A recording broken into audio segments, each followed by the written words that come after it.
Qissa haqida bayon. Bugungi temamizda Changshan Zhaozulong baturlarning ichidagi Zhaozulong haqida to'xtalib boqaylik. Pinglunchuni ko'riblar, men his qildim bu Zhaozulongning fil so'zlari nayt ko'p ketdi. Shunga bugungi temamizda Zhaozulong haqida to'xtalib boqaylik. Chunki bu Zhaozulong nayt batur, qo'rqmas, jang mardi nayt ustun bir qobil bir sarkardachi. Zhaozulongning eng chong baturligi neda? Ya'ni Aduni Changbenbo'da qutqizib olganlar Saosavning tuman ming kichik lashkarining ichiga 7 qatim bosib kirib, 7 qatim bosib chiqdi deydi. Endi bu bir odamga nisbatan ham sal oshirib aytilgan shundami? Bir nayza, bir ot bilan tuman ming lashkarining ichiga bir qatim bosib kirib maqla. 2 qatim bosib chiq maqla, bu 7 qatim bosib kirib bosib chiqish degan. Endi shuning uchun bu yerda Loguanjong apandim bu yerda 2 yordam berganchi bu yerda. Birisi Zhaozulongning eti tuyuqsiz bir o'rak göp tushib ketdi. Tutilib qalay deganda osmondan bir qizil nur tushib, buningga ilohiy kuch bilan et sakrab chiqib qo'shini bosib chiqdi. Biz ko'rgan televiziya teatridimi, yalqi yiqilib tutdi, ulay deganda, nayzin sanja deganda et naladindir bir bosib kirib, qutuldirib chiqdi-ku. Endi bu yerda nima ish bunday qildi? Adu degan Xoqon nasabi. Tarixdan bu yan Xoqon nasabi ejdira urg'i, shunga bularni bir xil ilohiy kuch bilan tasvirlash bati. Ikkinchi muhim nuqta Saosavda. Saosav buni elishiyotganini ko'rib bu yerda hayron qilib deydi-ku. Mantiq jon Lübovni shunday yomon desam, Lübovdimi batib bir odam baki. Kimning odamga bu ism kimkina buni degandan keyin bu yerda Changshan Zhaozulong deb anglaganmi? Men shu deydi. Shuninglar bu yerda Saosav qanday qildi? Hali o'qiyachilik o'q etilmasin, nayzi sanjilmasin, direkt tutinglarma Zhaozulongni. O'ltirib qo'ymanglar deb buyruq tushgandan keyin bular hujum qilinmaydi. Taslim qildi, lekin bu Zhaozulong taslim bo'ldi odammi? Nayt batur qahramon to'sa. Shuninglar buni hujum qilinmagan oldiga kelgan vas sanjib, hammasini o'ltirib shuning bilan qechikishga fursat tug'ildi bu yerda ikkinchi yordam mashada. Lekin mushundan boshqa Zhaozulongning baturligi, alohida shovji baturlik chiqadigan bir alohida jang yo'q.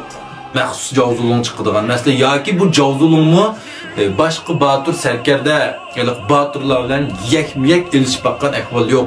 Qaqalarning hammasidan bor. Masalan, bu Guayuning naytijiq buni so'zlamsak shundami? Nurg'un baturlarni yakmiyak elishib o'ltirdi. Zhang Feimo Ma Chao bilan yakmiyak elishdi.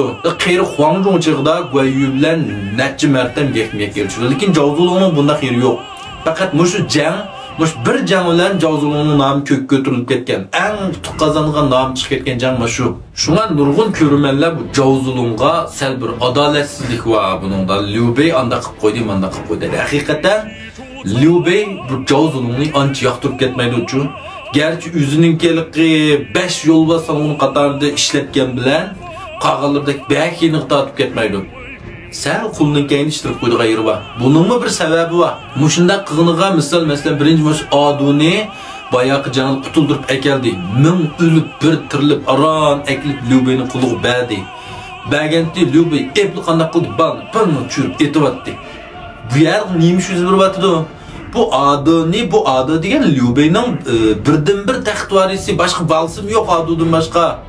Shuninglar buni bu Zhaozulong qutuldirib akib bergankin bu yerda Liu Bei Zhaozulongga ko'ngil qarz bo'ldi. Yuqoridagi boshliq tovanki xizmatkorga qo'lasitkilarga bundaq cho'ng ko'ngil qarz bo'lib qolsa, keyin qanday boshqurdi buni? Qanday ishiltidi? Shunami? Shunga darhol balsini tashib bu yerda Zhaozulongga nima demoqchi? Fuka mach mer tugidi. Men sana balamni qutuldirib akib berdim demagan. Bundaq canım demigen, balamda ekitmen bal lazım emas bo'ldi aytibdi meni. Sen bu ishni bununki deb müşüme başarılı qilib qolsin, tegib müşüme davatidi. Maqsad ma'u. Shuning bilan Zhaozulong buni tushunib, sangon deb sizlandi.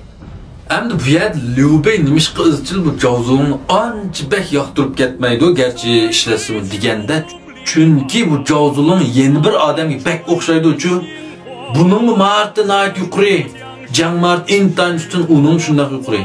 Bu nayt kelishgan, bu nayt yosh qizg'in holatida shu. Kimga? O'ngami?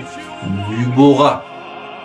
Uch urug'li qul Lübovga. Lübovning ushlati so'g'an Zhaozulongning 2 so'q bo'ldi hozir. Ilgakisi kimdi? Gongsunzan. Onsuzdan degan Lyubeyning ham savaqdishi, hamda men ikkinchisi Lyubey bo'ldi. Endi bir silkab qoldim yerda. Shunga Jovzulungni naytlik bir nom chiqarisi, o'shmas bir to'k biyar deb buningni mushu askarlarchida bir olaydi, shu holatga o'tkazib bor. Anonikin o'zim nemin qolsam shuni qilman deb. Lekin Lyubey nayt sezgur kelib, mashtam ko'ngildagi bir o'shindiq eski salbiy tarafini bayqab qolg'ashqa besib turdi. Endi buni pek zo'r kamchilik deb ketgan bo'lmaydi. Endi har bir odamning ko'ngli yaxshi yomon tarafi bo'ldi. Navada Jovzulungning bosh tarafini Lyubey besib turgan bo'lsa, balkim bu Lyubodek bir odamga aylanib qolishi mumkin keyin. Shunga bu Jovzulungning amaliy bir cho'ng huquqi yo'q qarsanlar. Masalan, Guayyu eng muhim strategiylikga Jinjuni saqlaydi. Zhang Fei Langjungda baş sanğın turuşa olup nurg'un lashkarini tutib turyapti. Ma Chouga changlarni tutib turishni buyuryapti. Hatta Weiyan 5 yo'l va sanğın kirmaydigan mashinaga nayt muhim joy Hanjongni burib turyapti. Hanjongni ilki tutib turyapti. Lekin bu Jovzulungning hech qanday xiri yo'q qarsanlar. Jovzulung faqat boshdan oxir Lyubeyning xos navkari. Hisobda Baobiao qo'g'dug'chisi, alayda xodim qo'g'dug'chisi bu. Boshdan oxir üçün ma'sarning yeni uchib ketmaslik uchun yoqtiradigan do'stlar, haqsiz yurak, Pinglundagi 3 yalta jonlangan ganda pinglunlarni to'xtamay qilib qo'ygan bo'lsanglar. Rahmat.